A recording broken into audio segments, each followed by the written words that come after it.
Amen. Si vous êtes dans 2 Corinthiens chapitre 5, on va relire des versets 7 à 10.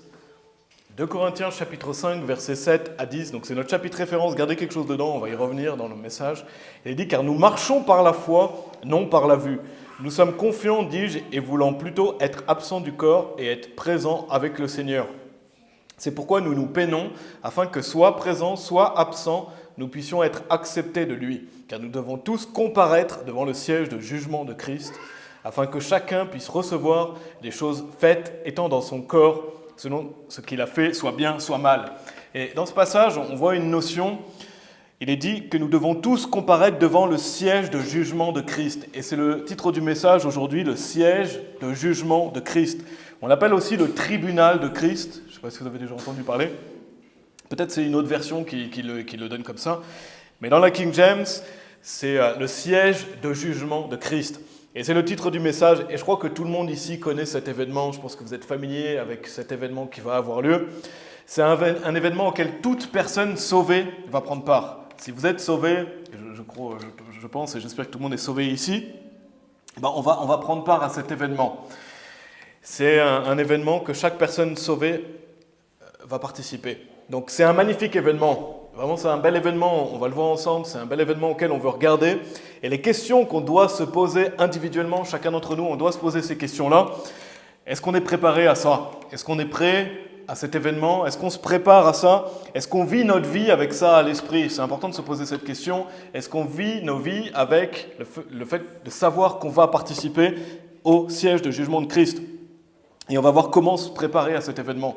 Parce que voilà, on regarde cet événement, comment on peut se préparer, comment on peut s'améliorer pour cet événement. Parce qu'on doit se rappeler que ça va avoir lieu. Amen. On sait que ça va avoir lieu. La Bible dit, on sait que chacun d'entre nous, on va apparaître devant le Seigneur Jésus-Christ. Il y aura le siège de jugement de Christ. Donc on doit garder ça à l'esprit et on va étudier ça aujourd'hui. On va voir notamment quand est-ce que ça a lieu. On va voir comment ça prend forme et qu'est-ce que c'est. Et vraiment, mes amis, ce que la Bible justement appelle le siège de jugement de Christ, c'est un bel événement et un événement auquel on veut regarder, n'est-ce pas? On veut regarder à cet événement, on veut s'y préparer, et c'est vraiment l'un des objectifs principaux de ce message, qu'on se prépare à cet événement, qu'on se prépare du mieux possible, qu'on fasse de notre mieux, parce que je pense que c'est l'événement le plus important pour déterminer notre éternité, comment on va vivre dans l'éternité. Pourquoi? Parce que c'est là où on va recevoir la majorité de nos récompenses. On va voir ça aujourd'hui. Donc on veut se préparer à cet événement personnel qui, je pense, on peut qualifier des plus importants pour notre éternité. Parce que c'est au siège de jugement de Christ qu'on va recevoir nos récompenses éternelles pour le service qu'on a fait pour Dieu pendant notre vie ici, pour les choses qu'on a fait dans notre corps.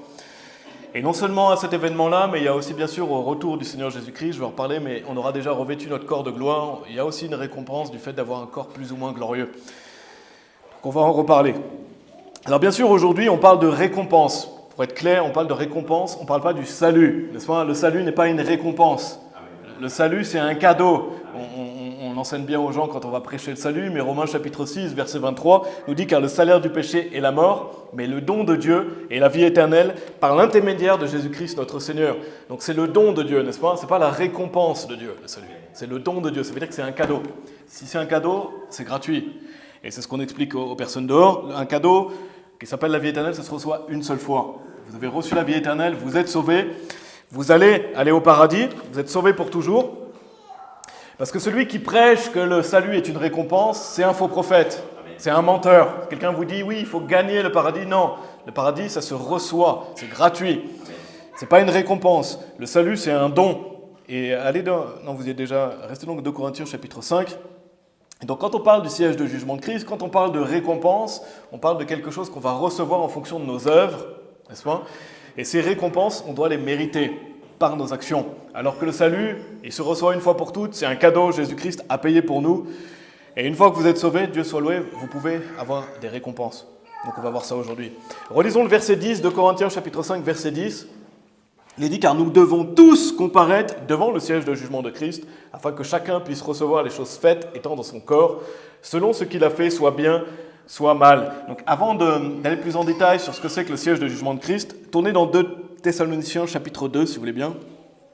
2 Thessaloniciens chapitre 2, on va lire un verset dedans. On va positionner cet événement dans le temps. Quand est-ce qu'a lieu le siège de jugement de Christ? C'est ce qu'on va voir. Parce que je crois que la Bible est vraiment claire à ce sujet. La Bible est vraiment claire. Quand est-ce que va avoir lieu cet événement? Quand est-ce qu'il prend forme dans le temps?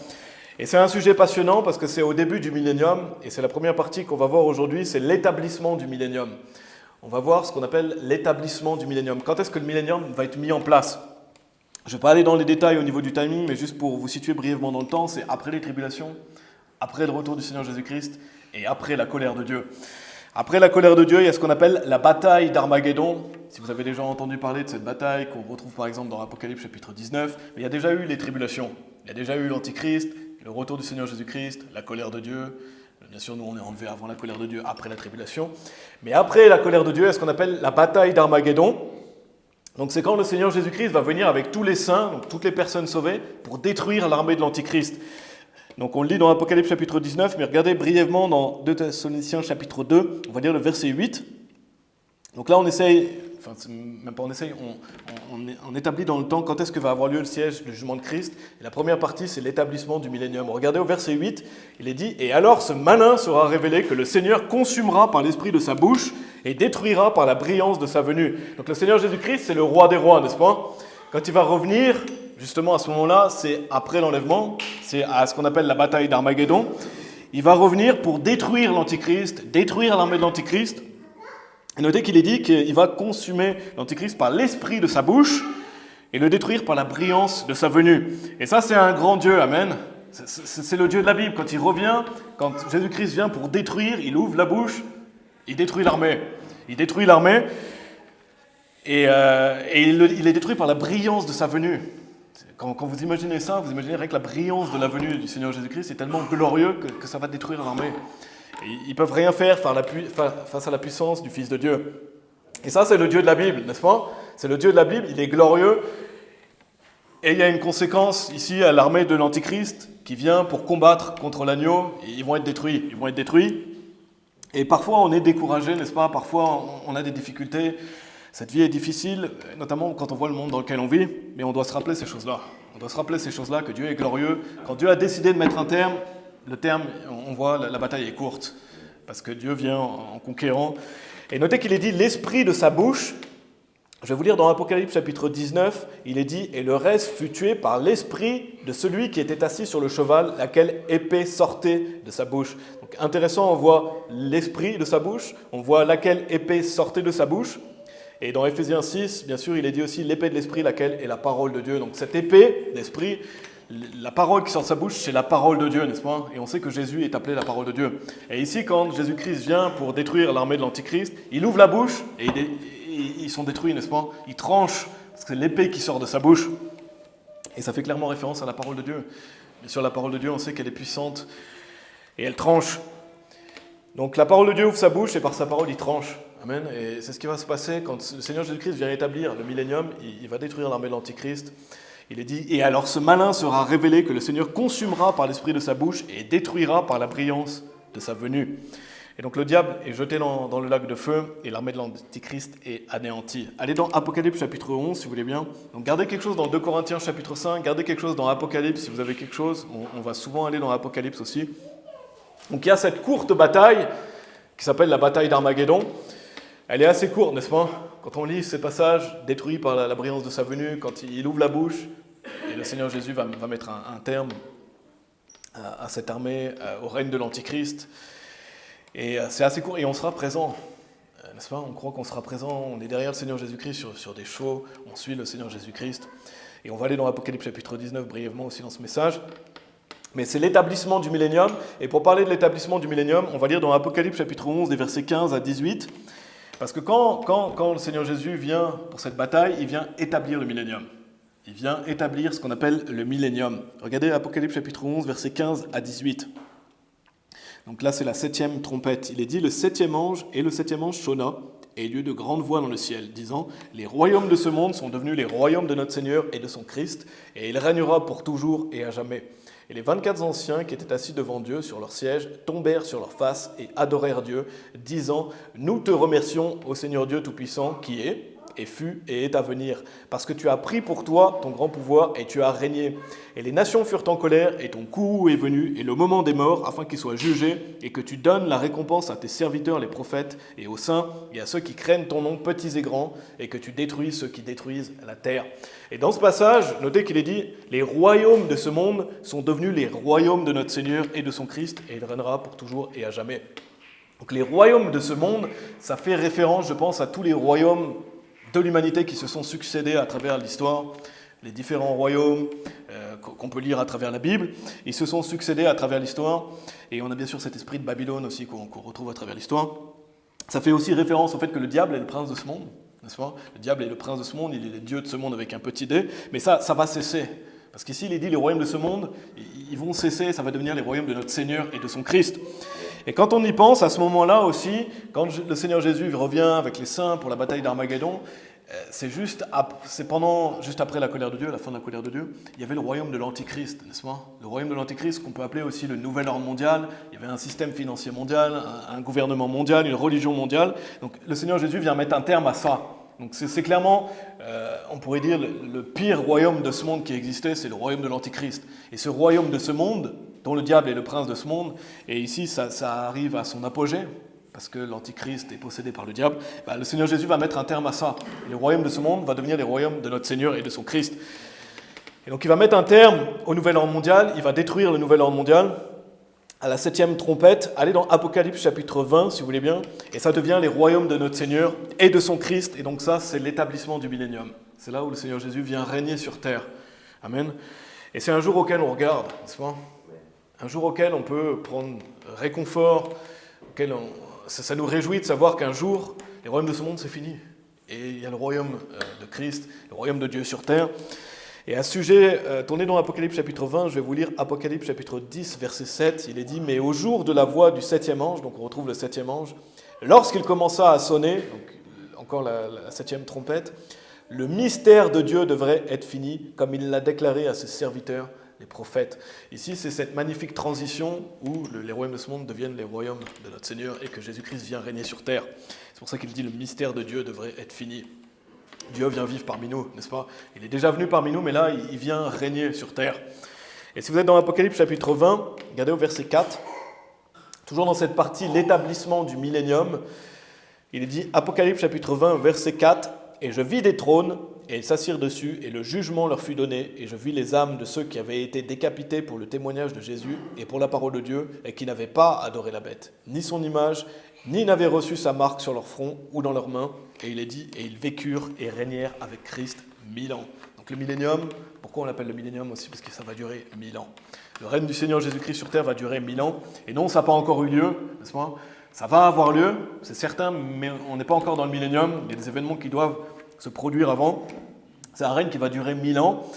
Et on voit donc ici l'établissement du millénium après la colère de Dieu. Il y a la bataille d'Armageddon, et le Seigneur Jésus-Christ vient, il détruit l'armée de l'Antichrist, et il établit le millénium. Donc la terre devient donc le royaume du Seigneur, c'est le royaume de Dieu sur terre, et Dieu soit loué pour ça, n'est-ce pas ? Le fait que Dieu vient établir son royaume sur terre, qui est ce qu'on appelle le millénium. Et lequel d'entre nous ne veut pas que Jésus vienne régner ? Si on pouvait, on voudrait qu'il vienne régner plus tôt, n'est-ce pas ?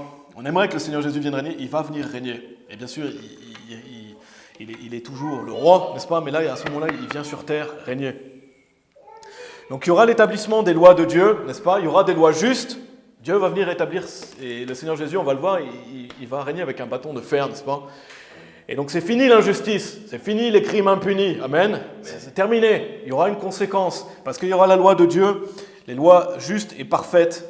Et ça permet de faire la transition avec la deuxième partie, parce que la première partie c'est l'établissement du millénium, la deuxième partie c'est la royauté du Seigneur Jésus. Quand Jésus vient régner, il vient régner en roi.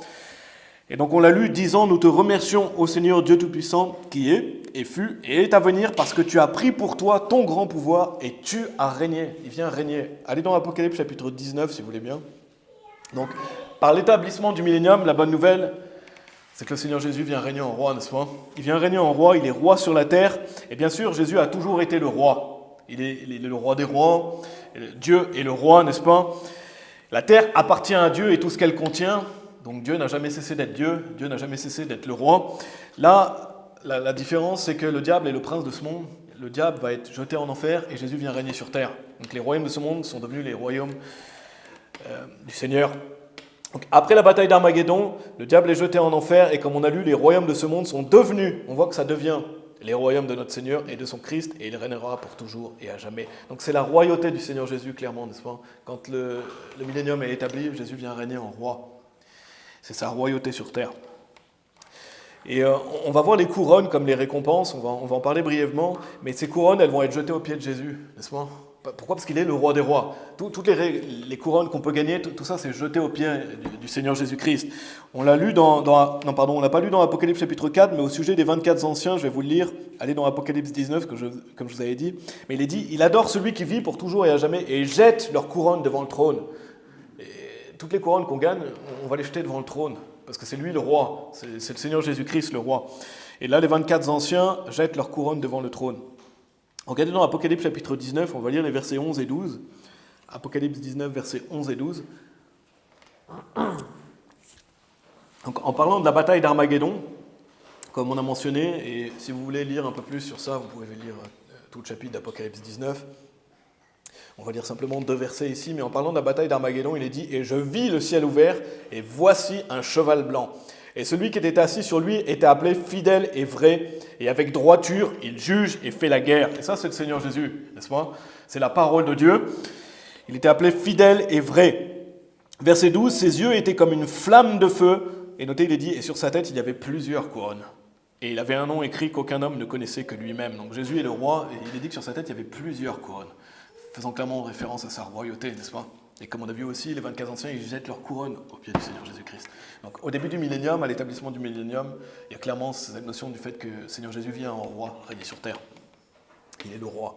Et il y a beaucoup de choses à dire sur la royauté du Seigneur Jésus, ça ferait vraiment un message complet. Allez dans Psaume chapitre 2. Psaume chapitre 2, mais vraiment je voulais le mentionner parce que si on parle du siège de jugement de Christ, c'est bien de parler, de situer cet événement dans le temps. Et cet événement est situé au début du millénium. C'est situé au début du millénium quand le Seigneur Jésus vient régner. Et il vient régner, il y a le siège de jugement de Christ, et on va régner avec lui. Donc Jésus vient prendre le pouvoir, et après, il dispatche, il donne de l'autorité à ses serviteurs. Regardez dans Psaume chapitre 2, au verset 9 à 11, en parlant du Seigneur Jésus, il est dit « Tu les briseras avec un bâton de fer, tu les casseras en morceaux comme un vase de potier. Ayez donc de la sagesse maintenant, ô vous rois, soyez instruits, vous juges de la terre, servez le Seigneur avec crainte, et réjouissez-vous en tremblant. » Donc on voit que le Seigneur Jésus vient régner avec un bâton de fer. Et la conséquence devrait être que les rois, les juges de la terre devraient servir Dieu avec crainte et se réjouir en tremblant quand on connaît qui est le Seigneur Jésus-Christ, quand on connaît que Dieu est le roi. Donc, que va amener le Seigneur Jésus-Christ quand il va régner? La justice, n'est-ce pas? La justice, le Seigneur Jésus vient ramener la justice, il va amener la justice sur terre. Bien sûr, on sait qu'il y a aussi la justice du fait que et on veut que les gens soient sauvés, mais l'enfer existe. Mais la justice parfaite sur toute la terre, c'est quand le Seigneur Jésus-Christ va venir régner sur terre et qu'il va appliquer la loi. Et quel est le résultat de la justice? Parce qu'il y a des gens qui disent « Ouais, moi la justice... » Si vous voulez la paix, il faut la justice. Si vous voulez la tranquillité, si vous voulez vivre paisiblement, si vous voulez l'équité, il faut que le Seigneur Jésus-Christ vienne régner. Il vient régner parfaitement. Et ça amène la joie, ça amène la paix, ça amène la tranquillité. Amen. Et ça, c'est un merveilleux moment, n'est-ce pas? Quand le Seigneur Jésus-Christ vient régner et qu'on va vivre paisiblement sur cette terre. Et vraiment, le millénium, ça va arriver, on y croit, n'est-ce pas? En tant que chrétien, on croit que cet événement va arriver. On croit au millénium. Ça va arriver. Ça va arriver. Et combien de fois la Bible en parle? Si vous avez suivi, et si vous avez lu tout simplement le livre d'Ésaïe, mais notre pasteur fait une étude du livre d'Ésaïe, combien de fois le millénium revient dans le livre d'Ésaïe? Il revient régulièrement, il y a des images du millénium, il y a beaucoup de choses. La Bible parle souvent du millénium parce que ça nous encourage, ça nous réconforte, c'est un événement auquel on doit regarder, et ça va arriver. Et cette vie n'est pas toujours facile, n'est-ce pas? Cette vie n'est pas toujours facile, on a nos souffrances, on a nos difficultés, on a nos découragements, mais on peut regarder à ces choses éternelles. On peut regarder au fait que le millénium va arriver, et je ne sais pas pour vous, mais moi j'ai hâte que le millénium arrive, n'est-ce pas? On a hâte que le millénium arrive, que le Seigneur Jésus-Christ vienne régner. Ça va arriver, et ça nous pousse à aller de l'avant. Ça nous pousse à nous encourager à aller de l'avant, à continuer à servir Dieu, parce qu'on sait que ça va arriver.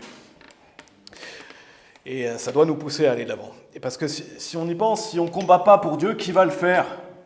Qui va combattre pour Dieu si vous n'allez pas combattre pour Dieu? Ne vous dites pas, oui, moi, quelqu'un va me remplacer. Non, vous devez combattre pour Dieu.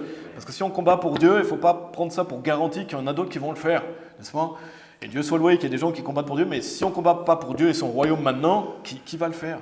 Et on doit aller de l'avant pour ça, parce que c'est un vrai combat. Allez dans Luc chapitre 19, si vous voulez bien.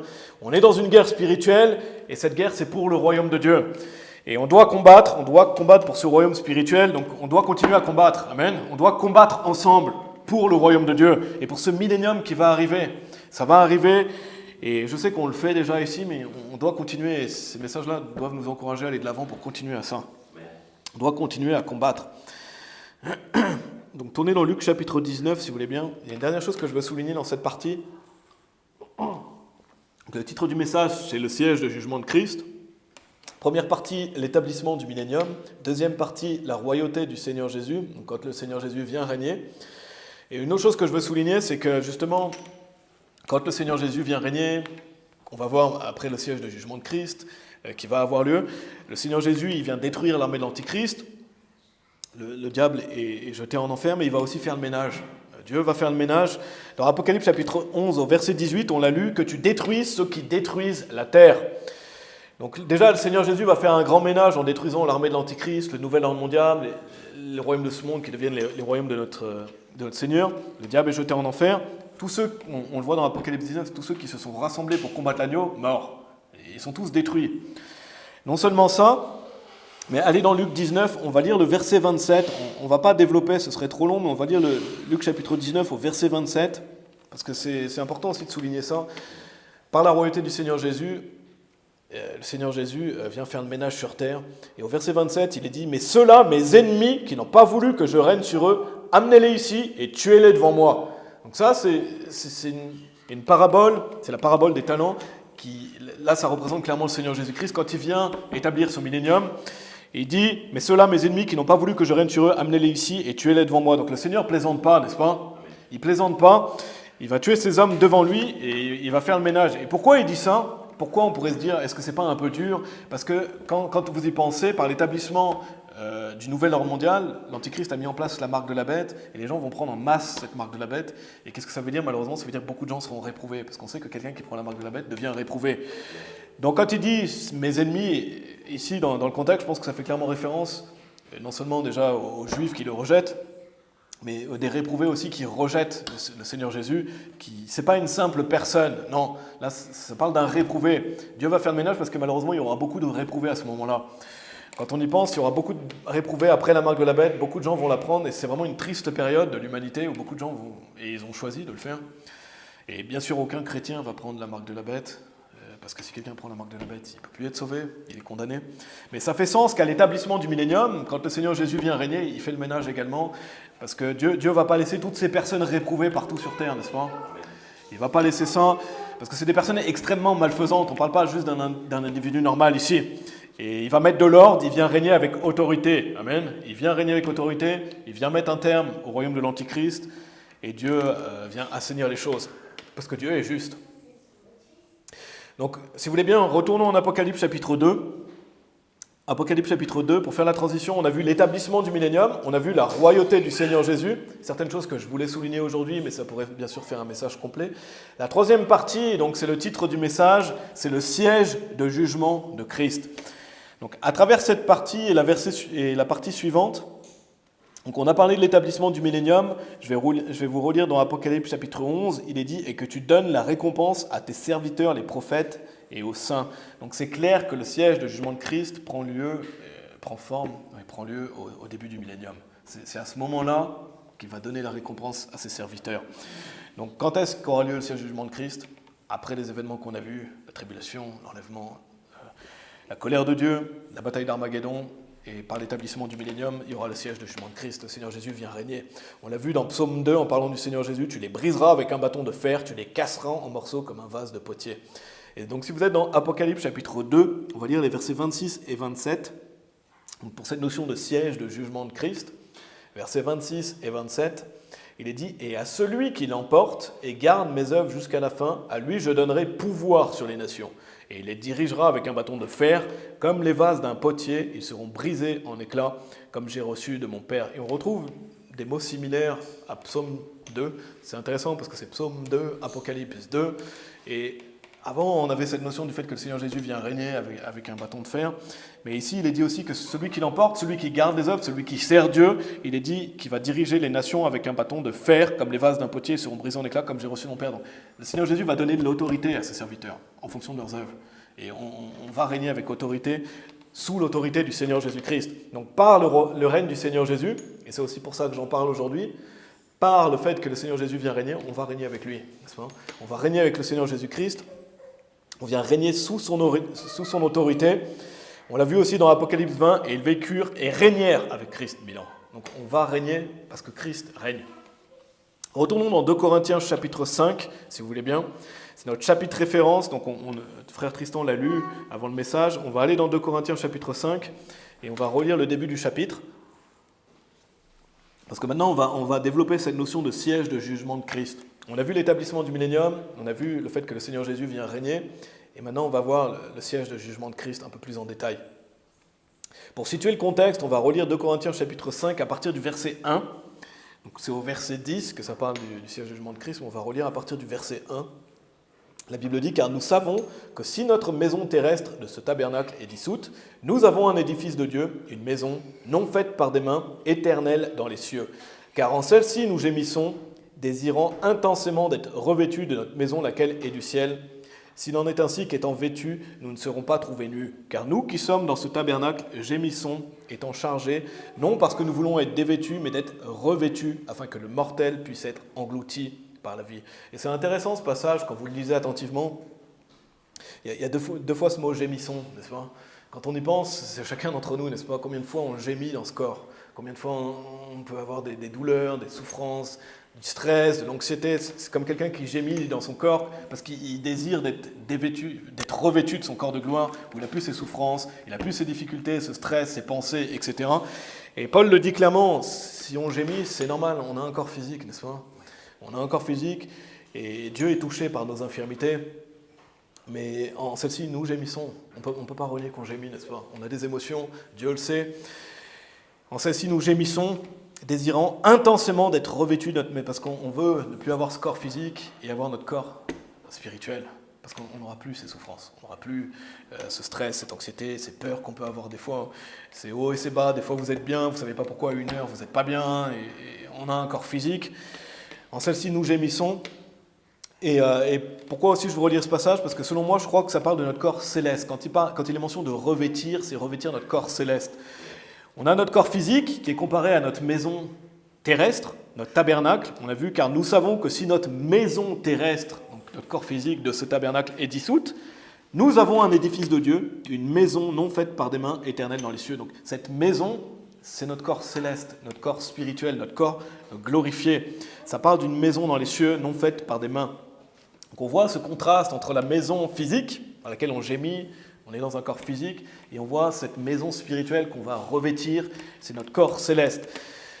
Et donc ça parle de revêtir cette maison. Pourquoi se revêtir d'une maison ? Parce que notre maison dans les cieux, c'est un corps, n'est-ce pas ? On va se revêtir d'une maison, mais c'est parce que c'est notre corps. C'est pour ça qu'on s'en revêtit. Notre corps ressuscité. Donc la maison, le manoir aussi, qu'on retrouve, si vous êtes familier, dans Jean chapitre 15, la demeure que le Seigneur Jésus nous a préparée, c'est notre corps céleste. C'est notre corps céleste, c'est le fait qu'on a un corps céleste, c'est le fait qu'on va ressusciter. Et je ne veux pas trop détailler aujourd'hui, mais c'est au moment du retour du Seigneur Jésus-Christ. Comme je vous ai mentionné brièvement, on a les tribulations, il y a l'Antichrist qui met en place la marque de la bête, les 75 jours, 75 jours de grande tribulation, et il y a le retour du Seigneur Jésus. Quand le Seigneur Jésus revient, on va revêtir notre corps de gloire. Donc ceux qui sont morts en Christ vont ressusciter, ceux qui sont vivants seront changés. Et donc c'est à ce moment-là qu'on va se revêtir de notre maison céleste. On va revêtir notre corps de gloire. Et je pense que c'est la première récompense qu'on va recevoir. C'est clairement la première récompense qu'on va recevoir. En tout cas, je ne vois pas d'autres récompenses qu'on reçoit avant au niveau de l'éternité. Je ne parle pas pendant notre vie ici, mais au niveau éternel. La première récompense qu'on va recevoir, c'est qu'on n'aura pas tous le même corps de gloire. Si vous allez, je ne vais pas y aller aujourd'hui, ce serait trop long, mais dans 1 Corinthiens chapitre 15, dans Daniel chapitre 12, pour moi, il y a clairement une différence de gloire en fonction des corps qu'on a. Notamment celui qui meurt en martyr, il aura une meilleure résurrection. Donc ça veut dire qu'il y a des gens qui auront un corps de gloire plus glorieux que d'autres. En fonction de quoi ? De nos œuvres. Donc c'est la première récompense qu'on va recevoir. c'est notre corps plus ou moins glorieux en fonction de nos œuvres. Mais bien sûr, heureusement, Dieu seul, on aura tous un corps de gloire. Amen. Quoi qu'il arrive, on aura un corps de gloire. Mais si vous voulez avoir un corps plus glorieux, c'est pendant votre vie ici que vous devez œuvrer pour Dieu. C'est la première récompense qu'on va recevoir selon moi. Et c'est intéressant parce que dans le chapitre qui mentionne le siège de jugement de Christ, on va le relire après, mais le même chapitre qui parle du siège de jugement de Christ, ça parle aussi du corps de gloire. Et pour moi, c'est les deux événements pour lesquels on reçoit les récompenses éternelles. Le corps de gloire et le siège de jugement de Christ pour toutes les autres récompenses. Donc c'est intéressant de voir que dans le même chapitre, on a ce corps de gloire et on a le siège de jugement de Christ. Je crois que c'est les deux événements où on reçoit nos récompenses. À l'enlèvement, la résurrection, au retour du Seigneur Jésus, on a le corps de gloire. Et au siège du jugement de Christ, on a les autres récompenses. Les deux dans le même chapitre. Relisons encore aussi après, à partir de 2 Corinthiens chapitre 5, au verset 5. Donc on a relu des versets 1 à 4. On va lire à partir du verset 5. 2 Corinthiens chapitre 5, verset 5. Il est dit, « Or celui qui nous a formés pour cette chose même est Dieu, qui aussi nous a donné les gages de l'Esprit. » On va lire jusqu'au verset 9. « Par conséquent, nous sommes toujours confiants, sachant que pendant que nous sommes dans le corps, nous sommes absents du Seigneur, car nous marchons par la foi, non par la vue. Nous sommes confiants, dis-je, et voulant plutôt être absents du corps et être présents avec le Seigneur.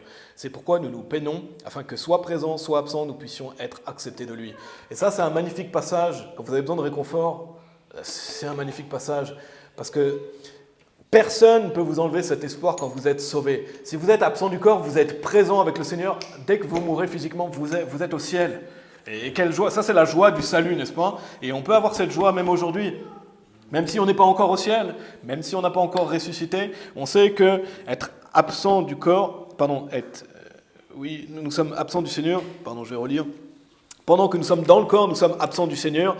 Et nous sommes confiants, dis-je, et voulant plutôt être absents du corps et être présents avec le Seigneur. Donc si vous n'êtes plus dans votre corps physique et que vous êtes sauvé, ça veut dire que vous êtes avec le Seigneur.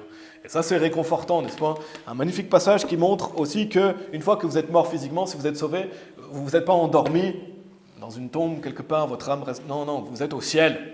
Vous voyez le Seigneur, n'est-ce pas? Vous allez voir le Seigneur Jésus-Christ. Et en attendant, car nous marchons par la foi, non par la vue, en attendant, on vit cette vie chrétienne par la foi. Non par la vue. Donc la Bible enseigne clairement que quand on meurt physiquement, on est au paradis, on est dans la présence de Dieu. Et dans cette vie, il est dit, nous nous peinons, et c'est pourquoi nous nous peinons, afin que soit présent, soit absent, nous puissions être acceptés de lui. Donc pendant cette vie, par contre, oui, on travaille, n'est-ce pas? On travaille, on s'efforce ensemble, on travaille pour Dieu pour être accepté de lui, n'est-ce pas? On veut être accepté de Dieu. Accepté de Dieu, on veut être un bon enfant, on veut être agréable à Dieu. Et on n'a que cette vie pour aussi avoir des récompenses éternelles. Donc on veut être agréable au Seigneur Jésus, on veut être agréable à Dieu. Et on arrive au verset qui parle du siège de jugement de Christ. Regardez au verset 10, siège de jugement de Christ, il en est mention au verset 10 dans cette partie sur le siège de jugement de Christ. Il est dit, car nous devons tous comparaître devant le siège de jugement de Christ, afin que chacun puisse recevoir les choses faites étant dans son corps, selon ce qu'il a fait, soit bien, soit mal. Et tant que j'y pense, vous savez que le pape, il est mort récemment. Le pape, il est absent du corps, il est dans la présence du Seigneur, mais en enfer, n'est-ce pas? Et il est en enfer. Donc il y a beaucoup de choses qui circulent sur lui, mais ça fait aucun doute qu'il est en enfer. Ça fait aucun doute. Et c'est pour ça qu'on veut prêcher l'évangile aux gens qui sont dehors, pas aux réprouvés comme lui, mais aux gens qui peuvent être sauvés. C'est parce que les gens qui ne sont pas sauvés, quand ils meurent physiquement et en enfer, ils lèvent ses yeux, n'est-ce pas? Et on voit l'importance de prêcher l'évangile. Donc on en est au verset 10. Première chose que je veux souligner par rapport au siège de jugement de Christ, c'est qu'il est dit tous. Il est dit car nous devons tous comparaître. Qui qu'on soit, peu importe d'où on vient, peu importe notre argent, peu importe notre popularité, qui que vous soyez, vous allez comparaître devant le siège de jugement de Christ. Et vous serez jugés parfaitement. Et il n'y aura pas de meilleur jugement pour ça. Et c'est une bonne nouvelle, parce que vous pouvez vous dire peut-être que moi je suis insignifiant, peut-être que les gens ne prêtent pas attention à moi, peut-être que... etc. Mais vous allez comparaître devant le siège de jugement de Christ. Et Dieu vous jugera parfaitement. Et ce n'est pas un respecteur de personne, Dieu. N'est-ce pas? Il va vous juger chacun parfaitement. Donc chaque personne sauvée va y prendre part, n'est-ce pas? Et vraiment, c'est aussi pour ça que je fais ce message, c'est l'événement auquel on doit se préparer. On doit se préparer à cet événement. Parce qu'on va tous comparaître devant le siège du jugement de Christ. C'est une certitude, la Bible le dit. Donc c'est un magnifique événement. Si vous voulez recevoir des récompenses, vous devez vous préparer à ça. Vous devez vous préparer à ça, et ça passe par le service que vous faites pour Dieu ici, pendant votre vie sur terre. C'est comme ça qu'on se prépare. Et ça doit nous motiver, amen. Ça doit nous motiver à continuer à aller de l'avant. Parce qu'on sait qu'on va tous comparaître devant le siège du jugement de Christ. Et quand on pense à un événement si important, c'est bien plus important que n'importe quel examen, test, contrôle que vous pouvez passer sur cette terre. C'est le siège de jugement de Christ. Et ça néglige pas le fait qu'on a une vie sur cette terre, n'est-ce pas? Qu'on peut avoir des examens, on peut avoir des tests. C'est important, notre vie sur terre est importante, mais le plus grand événement auquel on se prépare, c'est ça. C'est le siège de jugement de Christ. C'est un événement important auquel on doit se préparer. Et c'est le plus grand événement individuel, n'est-ce pas? Vous allez paraître devant le Christ individuellement. Et il y a bien sûr le fait d'aller au paradis, d'aller au royaume de Dieu, mais c'est garanti une fois que vous êtes sauvé, n'est-ce pas? C'est garanti une fois que vous avez cru que vous allez aller au ciel. Et d'ailleurs, ce passage qu'on a lu, ça prouve une fois sauvé, toujours sauvé, parce qu'il est dit que si vous êtes absent du corps, vous êtes dans la présence du Seigneur, et là ça parle au paradis. C'est pas jusqu'à ce que vous fassiez un signe, un péché, un signe en anglais, péché. C'est pas jusqu'à ce que vous fassiez un péché ou jusqu'à ce que vous perdiez votre salut. Non, c'est vous êtes sûr. Vous êtes sûr d'aller au paradis. Quelqu'un qui n'a pas une fois sauvé, toujours sauvé, il ne peut pas dire ça. Être absent du corps, c'est être présent avec le Seigneur parce qu'il n'est pas sûr. Mais nous, on est sûr. Et ce passage prouve l'assurance du salut. Ça prouve l'assurance. C'est pour ça que Paul peut dire ça. Peu importe quand est-ce que je vais mourir, je sais que quand je meurs, je vais au paradis parce que ça prouve l'assurance du salut. Mais pour en revenir à ce que je disais, le siège on a la garantie d'aller au paradis. Donc, à quoi on se prépare? On se prépare au siège de jugement de Christ parce qu'on sait qu'on va aller au paradis. On sait qu'on va aller au paradis et c'est à ça qu'on doit se préparer, à cet événement. Car nous devons tous comparaître devant le siège de jugement de Christ afin que chacun puisse recevoir les choses faites étant dans son corps, selon ce qu'il a fait, soit bien, soit mal. Donc ce n'est pas un événement pour déterminer si vous allez au paradis ou non. Je pense que vous avez compris. Je pense que vous le savez, mais peut-être que si quelqu'un écoute et croit que le siège de jugement de Christ, c'est « est-ce que je vais aller au paradis ou non ?» Non. Si vous êtes au siège de jugement de Christ, c'est que vous êtes sauvés. Les gens qui ne sont pas sauvés, eux, c'est le grand trône blanc. C'est différent. Et les gens qui vont être jugés au grand trône blanc, ils sont tous trouvés coupables, tous jetés en enfer. La bonne nouvelle, c'est que quand vous êtes sauvés, le siège de jugement de Christ, vous allez rentrer au paradis quoi qu'il se passe. Quoi qu'il arrive, vous allez au paradis. C'est pour déterminer si vous allez avoir des récompenses ou pas de récompenses. Ce n'est pas pour déterminer si vous allez aller au paradis. Mais on va tous comparaître, chacun d'entre nous devant le Seigneur Jésus. Donc imaginez cette scène, imaginez-vous individuellement passer devant le Seigneur Jésus-Christ. Est-ce que vous vous préparez à ça? Bien sûr, on n'est pas parfait pendant cette vie, n'est-ce pas? Mais on veut essayer de faire notre maximum pour être appelé bon et fidèle serviteur, comme on va lire après. Donc, individuellement, on va comparaître devant Dieu afin de recevoir des récompenses selon nos œuvres. Il est dit afin que chacun puisse recevoir les choses faites étant dans son corps, selon ce qu'il a fait, soit bien, soit mal. Et tournez dans 1 Corinthiens chapitre 3, si vous voulez bien, on va détailler un peu plus cette notion. Parce que quand il est dit afin que chacun puisse recevoir, donc on voit cette notion de recevoir, de récompense, les choses faites étant dans son corps, donc pendant notre vie ici sur terre, il est dit selon ce qu'il a fait, soit bien, soit mal. Qu'est-ce que ça veut dire, recevoir soit bien, soit mal? Si quelqu'un croit que mal, ça veut dire nos péchés, ne vous inquiétez pas, ce n'est pas le cas. Quand Dieu il dit, vous allez recevoir le mal, ici, si vous pensez que Dieu va mettre un écran géant devant tout le monde avec tous vos péchés, ne vous inquiétez pas, ce n'est pas le cas. Et heureusement, n'est-ce pas? Quand il y aura le siège de jugement de Christ, ce n'est pas Romain, par exemple, on prend un prénom hasard, Romain, c'est à ton tour. Maintenant, tout le monde va voir tous tes péchés que tu as fait pendant ta vie, tout le mal que tu as fait. C'est pas ça qui va se passer au siège du jugement de Christ. Parce que vos péchés ont été effacés, n'est-ce pas? Dieu a effacé vos transgressions, donc il ne va pas vous rappeler vos péchés, n'est-ce pas? Quand il est dit le mal ici, ça fait référence au fait que vous avez fait des œuvres qui n'ont pas de valeur éternelle, qui n'ont pas de récompense. C'est pour ça qu'il est dit soit bien, soit mal. Le bien, c'est quelque chose qui a de la valeur. Donc il n'y aura pas d'écran géant avec tous vos péchés devant tout le monde, ne vous inquiétez pas pour ça. Quand il est mention de bien ou de mal, c'est vraiment cette mention de récompense ou pas de récompense. Regardez dans 1 Corinthiens chapitre 3, et quand on compare les Écritures avec les Écritures, c'est évident, notamment avec 1 Corinthiens chapitre 3, on va lire à partir du verset 9. 1 Corinthiens chapitre 3, à partir du verset 9, il est dit « Car nous sommes ouvriers ensemble avec Dieu, vous êtes le champ de Dieu, vous êtes l'édifice de Dieu. Selon la grâce de Dieu qui m'est donnée, comme un sage maître bâtisseur, j'ai posé la fondation et un autre bâtit dessus.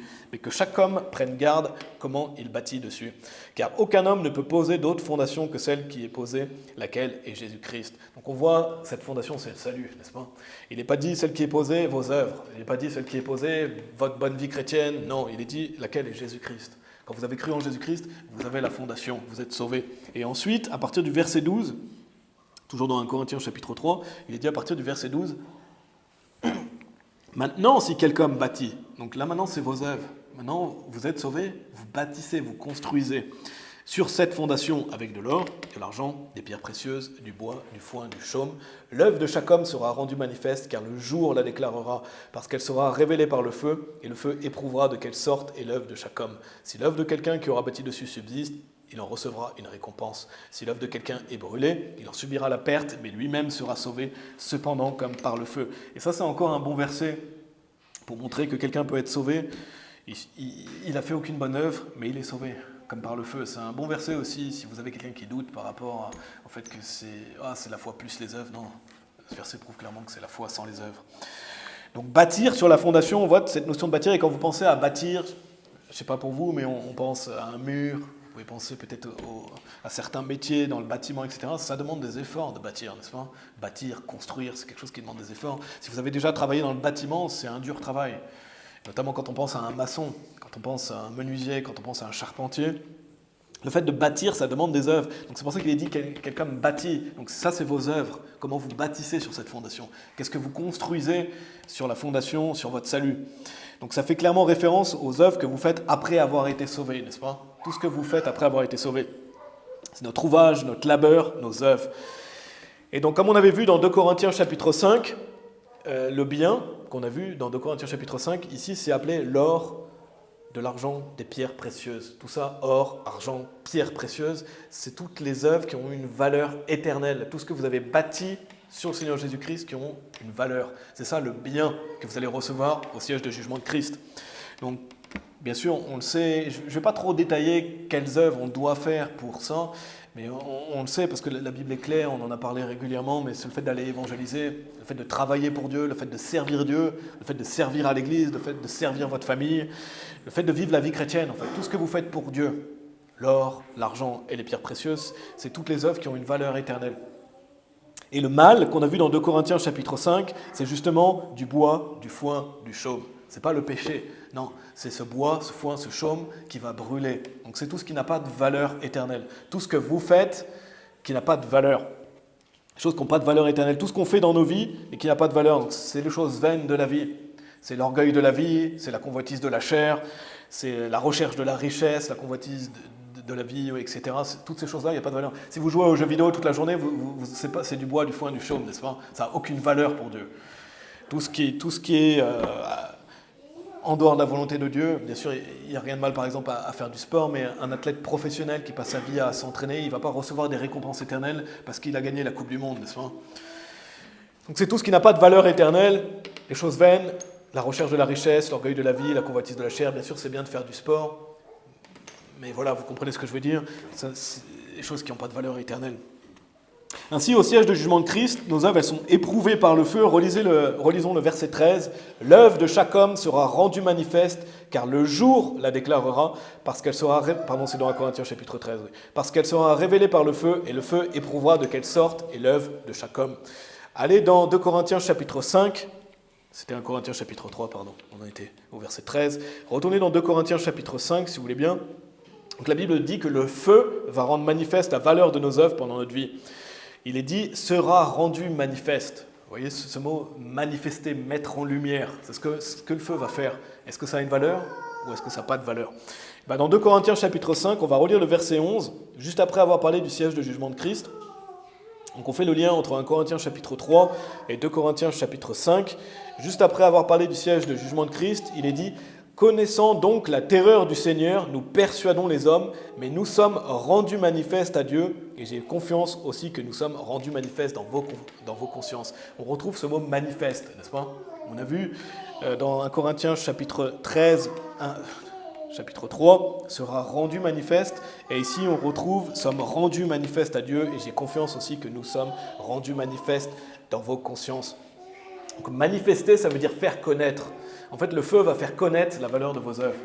Ça va être mis en lumière. Est-ce que ça a une valeur ou est-ce que ça n'a pas de valeur? C'est cette notion d'être manifesté, d'être connu. Et toutes nos œuvres vont être éprouvées par le feu. Et donc, qu'est-ce qui va être connu? Leur valeur. Quand vous allez passer au siège de jugement de Christ, les œuvres que vous avez faites, c'est la valeur de vos œuvres qui va en ressortir. Et c'est là, en fonction de la valeur de vos œuvres, que vous aurez des récompenses ou pas de récompenses.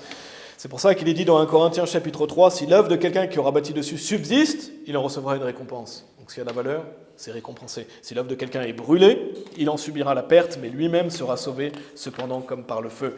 Donc soit une récompense, soit une perte, en fonction du feu qui éprouve, et ça rend manifeste, ça met en lumière l'œuvre de chaque homme. Allez dans 1 Corinthiens chapitre 4, si vous voulez bien.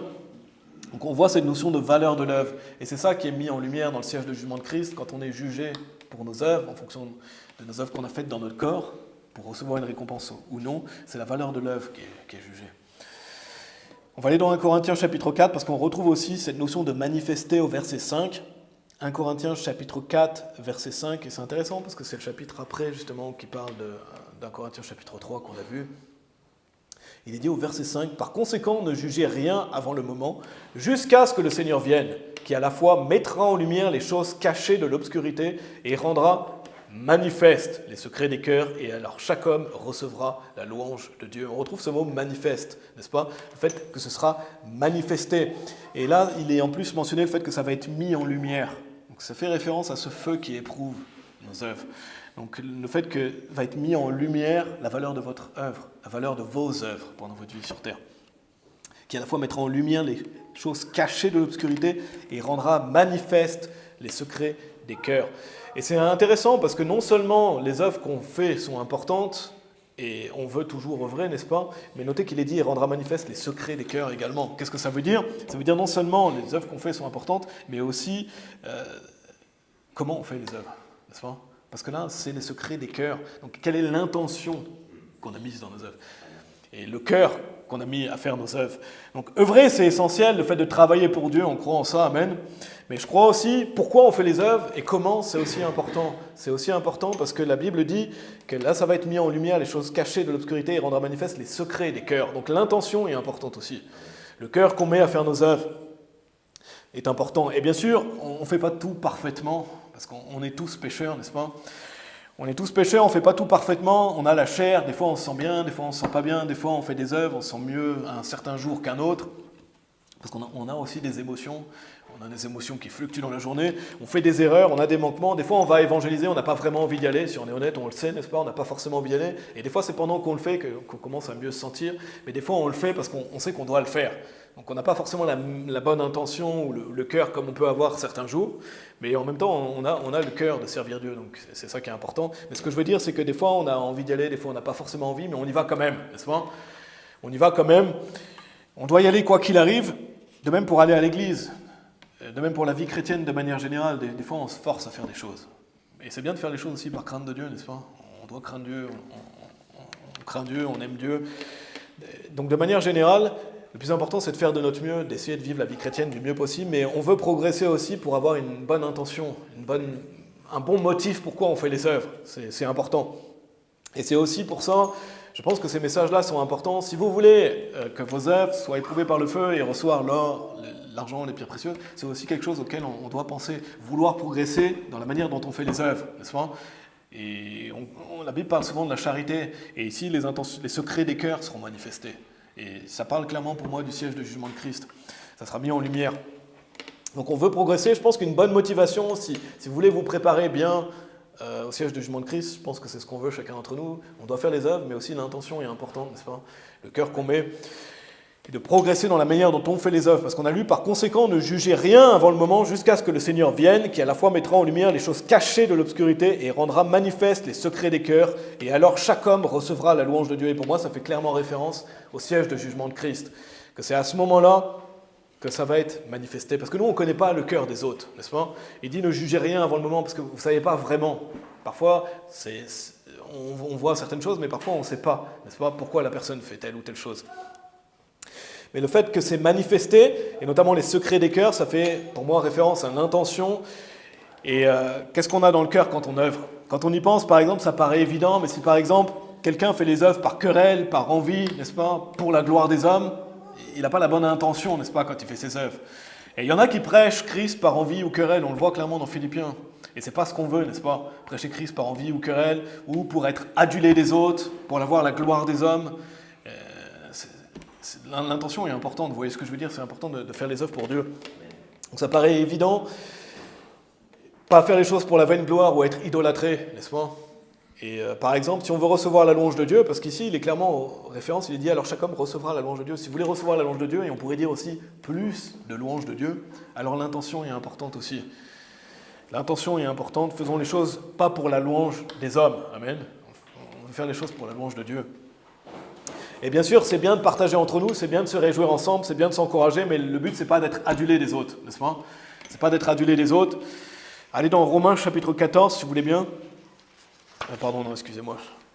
Pas tout de suite. Restez dans 2 Corinthiens chapitre 5, ou si vous n'y êtes plus, retournez dans 2 Corinthiens chapitre 5. De même, on n'est pas en compétition non plus, n'est-ce pas? On n'est pas en compétition les uns avec les autres. On ne veut pas faire les choses par envie, par querelle. Non, on veut progresser dans la manière dont on fait les choses, n'est-ce pas? Et c'est important pour le siège de jugement de Christ, faire les choses par amour de Dieu, par amour de notre prochain, par amour des frères et sœurs. Et parce que Dieu veut nous récompenser. Le Seigneur Jésus il nous a dit « Faites-vous des trésors dans les cieux ». Donc, quelque part, c'est un commandement de faire des trésors dans les cieux. Et ça dépend de vous. Est-ce que vous voulez vous faire des trésors dans les cieux? Parce que Dieu veut nous récompenser. Et la Bible dit « Chaque homme recevra la louange de Dieu ». Donc, c'est au siège de jugement de Christ que ça va avoir lieu.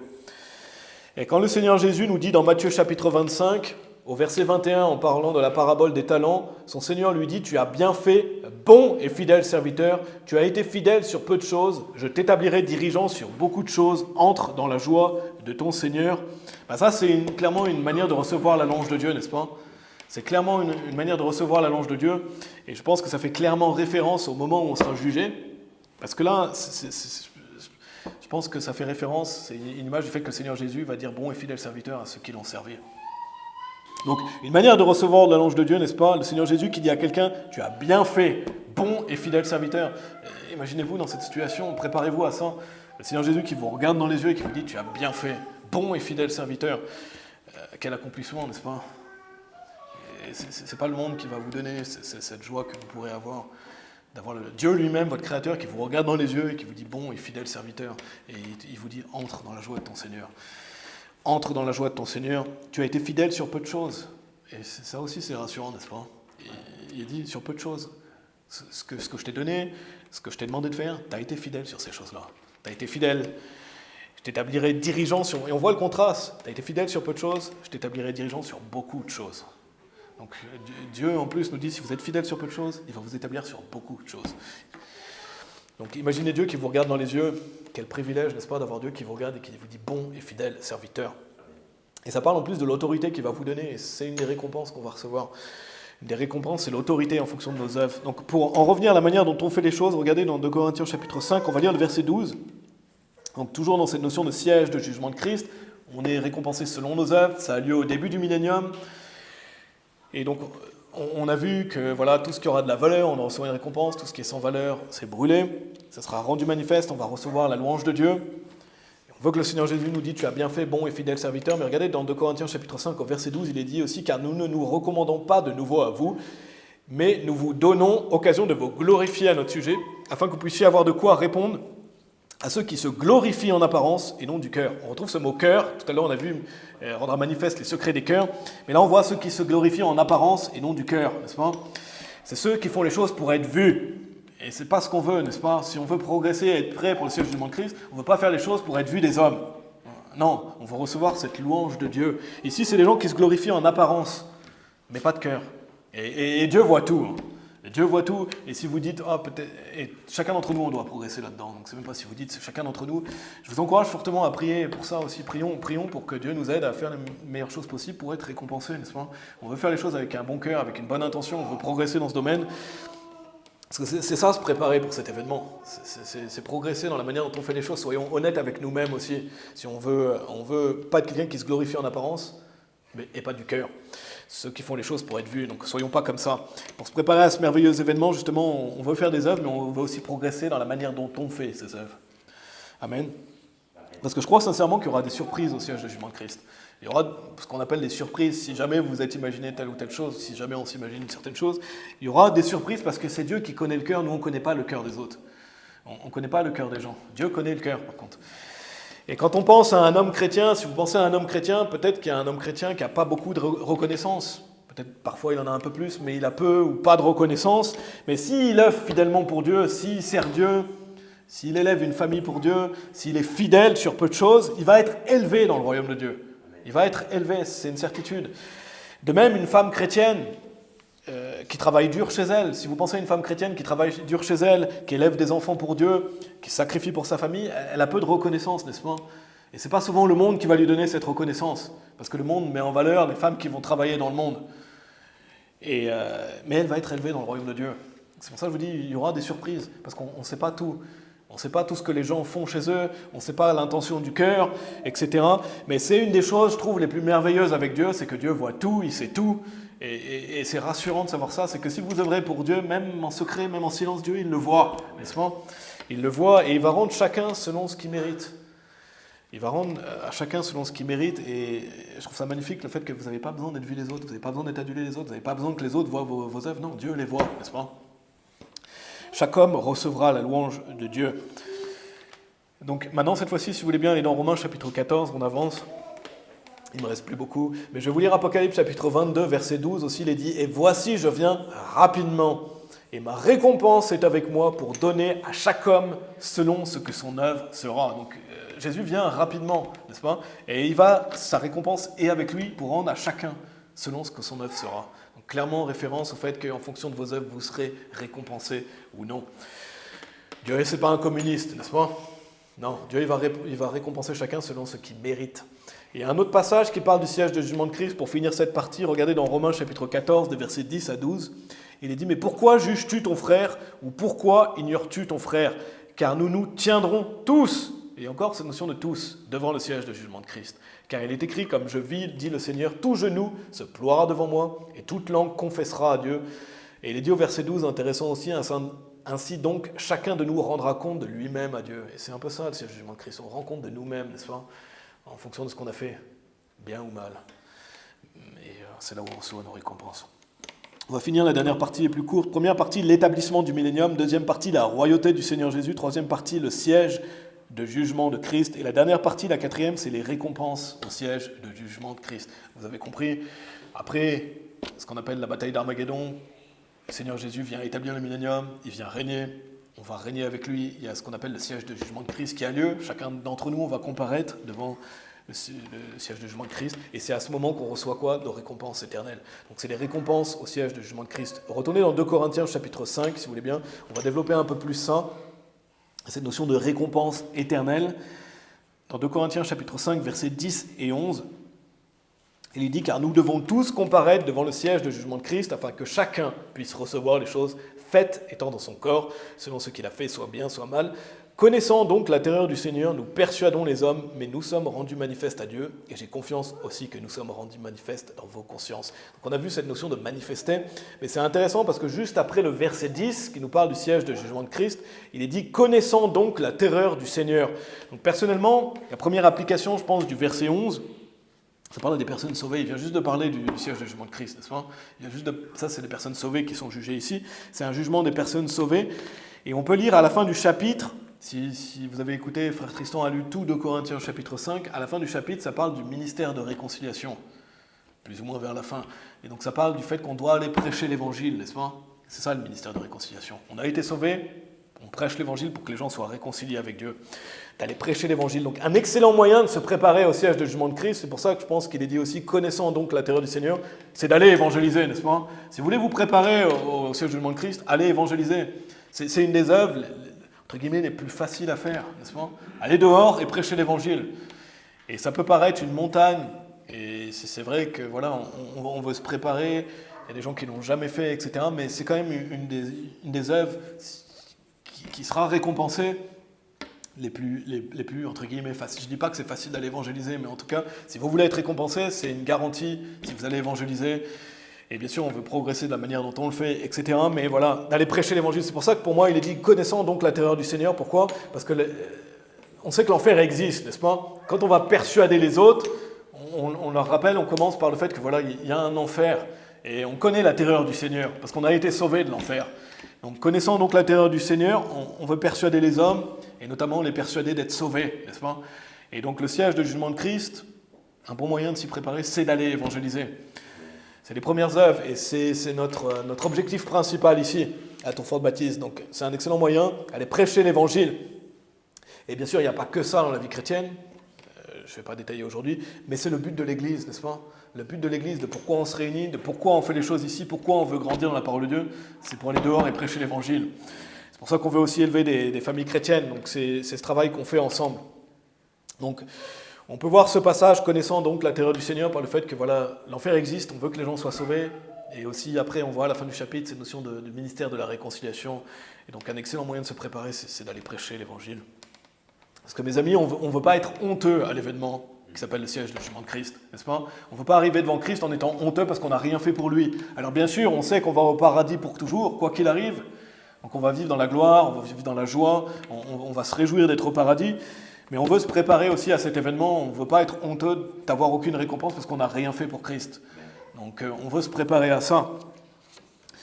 On ne veut pas être honteux d'avoir toutes nos œuvres brûlées, d'avoir rien fait pour Dieu et d'avoir vécu pour le monde, n'est-ce pas? Même si on sait que bien sûr chaque personne sauvée va vivre pour l'éternité au paradis, c'est le plus important. Allez donc Colossiens chapitre 3, c'est le dernier passage où on va aujourd'hui. On sait que le siège de jugement de Christ va avoir lieu et Dieu va nous récompenser. Donc la question qu'il faut se poser individuellement, c'est est-ce qu'on ne veut pas se préparer à ça, n'est-ce pas? Est-ce qu'on ne veut pas personnellement se préparer à cet événement en sachant que ça va avoir lieu, en sachant que Dieu veut nous récompenser, que Dieu nous dit ce qu'on doit faire en plus? Parce que comment s'y préparer? Comment on se prépare? En se mettant à l'œuvre, n'est-ce pas? C'est pas compliqué, mettez-vous à l'œuvre, travaillez pour Dieu. Et je sais qu'on le fait ici, mais c'est pour chacun d'entre nous, on doit continuer à le faire. On doit vouloir faire ça, aller évangéliser, aller à l'église, servir dans l'église, servir les frères et sœurs, n'est-ce pas? Élever des familles pour Christ. Le fait de prier aussi. Quand vous priez aussi, il y aura des récompenses pour le fait de prier pour les autres, le fait de prier, de prier avec ferveur, d'être fidèle dans la prière, le fait de donner sa dîme aussi, vous donnez votre argent, et là c'est un dû dans l'œuvre de Dieu. De même que le fait de faire des offrandes, le fait de vivre pour Christ, tout ça, c'est des choses que Dieu va récompenser. Amen. Tout ce qui est fait pour lui et qui a de la valeur.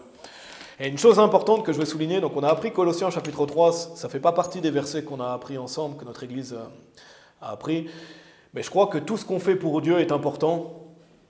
La moindre œuvre que vous faites pour Dieu, regardez dans Colossiens chapitre 3, versets 23 à 24. Et quoi que vous fassiez, faites-le de bon cœur, comme pour le Seigneur et non pour les hommes, sachant que vous recevrez du Seigneur la récompense de l'héritage, car vous servez le Seigneur Christ. Donc tout ce que vous faites, Dieu dit, faites tout pour le Seigneur Jésus-Christ, tout ce que vous faites, vous recevrez la récompense, n'est-ce pas? Ça veut dire tout. Vous pouvez vivre dans votre vie d'une manière où vous voulez servir Dieu dans tout ce que vous faites, n'est-ce pas? Que ce soit au travail, que ce soit à la maison, que ce soit à l'église, quel que soit l'endroit, vous pouvez faire des choses pour Dieu et en recevoir une récompense. C'est pas juste quand on va évangéliser qu'on a des récompenses, n'est-ce pas? On doit travailler pour Dieu et œuvrer pour Dieu chaque jour, on doit marcher avec lui. C'est pareil, c'est pas juste ceux qui parlent quand on va à l'évangélisation qui vont recevoir une récompense. C'est tout le monde qui vient évangéliser. C'est le partenaire silencieux, c'est celui qui part, c'est l'équipe, n'est-ce pas? On travaille en équipe. Si vous donnez aussi à l'église, si vous travaillez ici, vous travaillez ultimement pour le Seigneur, n'est-ce pas? Et quoi que vous fassiez, faites-le de mon cœur. Et encore, cette notion de cœur, je ne l'avais pas noté, mais on voit encore ici le cœur, n'est-ce pas? Le cœur est important. La manière dont vous faites les choses, faites-le de bon cœur, comme pour le Seigneur et non pour les hommes. Donc on doit progresser dans cette manière de faire les choses pour Dieu et pas pour les hommes, c'est-à-dire pour la gloire des hommes, pour être idolâtré, ou par envie, ou par querelle, etc. Sachant que vous recevrez du Seigneur la récompense de l'héritage, car vous servez le Seigneur Christ. Et c'est rassurant parce que, comme je l'ai dit, Dieu ne laissera rien de côté. Tout ce que vous faites pour Christ. Tout ce que vous faites pour lui, il est pris en compte parce que Dieu voit tout. Donc je ne vais pas détailler les récompenses, ce message serait trop long, mais bien sûr il y a le corps de gloire que j'ai mentionné. On en a parlé brièvement, il y a l'autorité avec Christ qu'on aura pendant le millénium. La Bible parle des couronnes aussi, il y a 5 couronnes différentes, que je ne vais pas détailler, mais qui sont aussi signes d'autorité qu'on va avoir, de récompense. Et il y a une autre récompense que je veux souligner, c'est le fait d'être proche de Dieu. Quelle récompense, n'est-ce pas? Quand vous voyez les 24 anciens, je pense que les 24 anciens, et je crois que les 24 anciens, ils sont assis sur ces trônes à côté de Dieu parce qu'ils ont vécu pour Dieu, n'est-ce pas? Quelle récompense que d'être proche de Dieu dans son royaume aussi. Ça aussi, c'est une bonne motivation. Si vous voulez être proche de Dieu dans son royaume, c'est pendant votre vie ici que vous devez œuvrer pour lui. Les 24 anciens, s'ils sont assis à côté du trône de Dieu, il n'y a pas de hasard. Ce n'est pas 24 personnes que Dieu a dit, ce sera toi, ce soit toi, au hasard, non. C'est des gens qui ont vécu pour Dieu, qui ont servi Dieu et qui l'ont glorifié. Pour finir ce message, vraiment je voulais souligner aussi le fait qu'on est béni de faire partie de Strong Tower.